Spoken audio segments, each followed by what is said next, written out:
Assalamualaikum warahmatullahi wabarakatuh.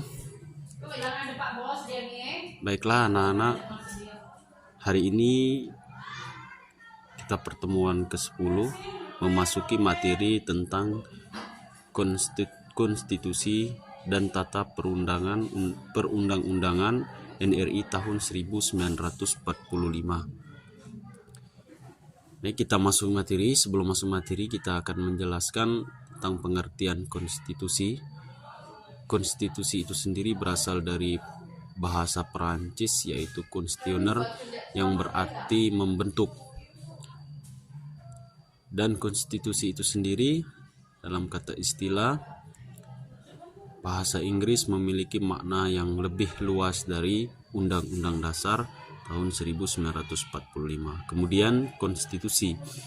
Konstitusi itu memiliki 3 pengertian. Pertama, kumpulan kaidah yang memberikan pembatasan kekuasaan kepada penguasa. Yang kedua, dokumen tentang pembagian tugas dan kewenangan dari sistem politik dan diterapkan. 3, deskripsi yang menyangkut masalah hak dan asasi manusia. Itu pengertian konstitusi. Kemudian tujuan dan fungsi konstitusi. Tujuan konstitusi adalah membatasi tindakan sewenang-wenangan pemerintah, menjamin hak-hak rakyat yang diperintah, dan menetapkan pelaksanaan kekuasaan yang berdaulat. Itu tujuan konstitusi yang sebenarnya. Kemudian ada 3 muatan pokok dalam konstitusi. Pertama itu jaminan hak-hak asasi manusia, susunan ketatanegaraan yang bersifat mendasar, pembagian dan pembatasan kekuasaan. Itu 3 pokok dalam konstitusi. Kemudian sejarah perkembangan konstitusi itu dikenal sejak zaman Yunani.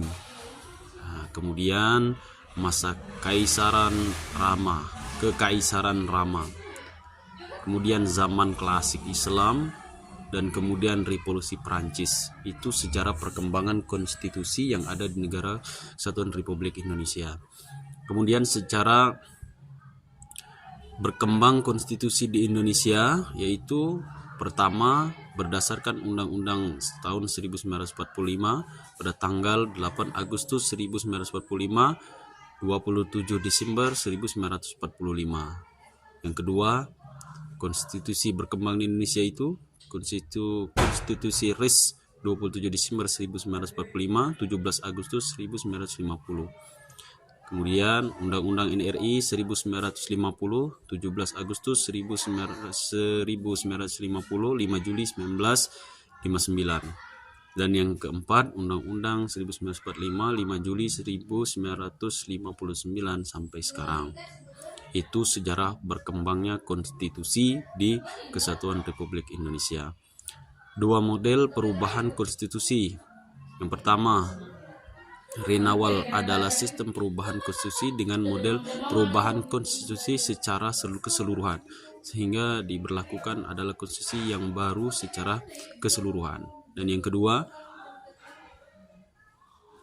amandemen adalah perubahan konstitusi yang apabila suatu konstitusi diubah, konstitusi yang asli tetap berlaku. Kemudian tata urutan perundang-undangan Indonesia menurut UU nomor 10 tahun 2004 tentang pembentukan peraturan perundang-undangan.